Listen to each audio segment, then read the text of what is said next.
Sembra un destino segnato quello della Electrolux di Susegana. È molto probabile che tempo 1 anno e mezzo e del grande stabilimento di elettrodomestici da incasso dove oggi lavorano 1000 persone resterà ben poco. Con la produzione spostata in Ungheria e Polonia, a Susegana resterebbero la progettazione e il design.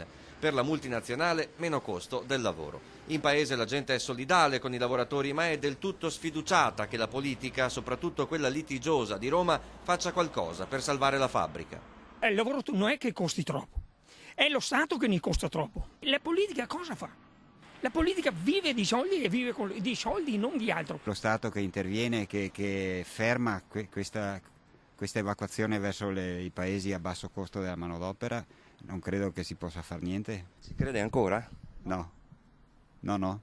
Si denota proprio nel territorio questa mancanza di fiducia proprio nelle istituzioni. È un governo strano che nessuno lo vuole e c'è in mezzo persone che fino adesso hanno fatto i propri interessi e basta. La regione qualcosa può fare.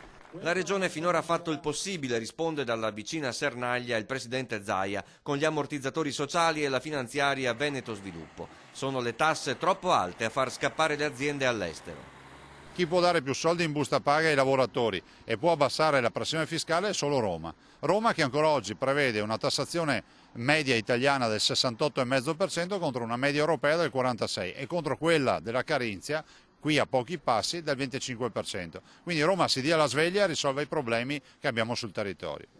La sfiducia dei cittadini nella politica è una cosa gravissima, dice dal municipio di Susegana il sindaco Scarpa. Casomai deve essere la politica a ispirare fiducia nella gente. Basta quindi a tattiche e formalismi, in ballo ci sono i problemi reali, come quello del lavoro all'Electrolux. Mai come adesso abbiamo bisogno proprio di una politica che lavori, ma che lavori seriamente, al di là, come dicevo prima, di fare tattica e giochi della parte. Io per politica intendo tutti però, politici, sindacati, tutte le parti.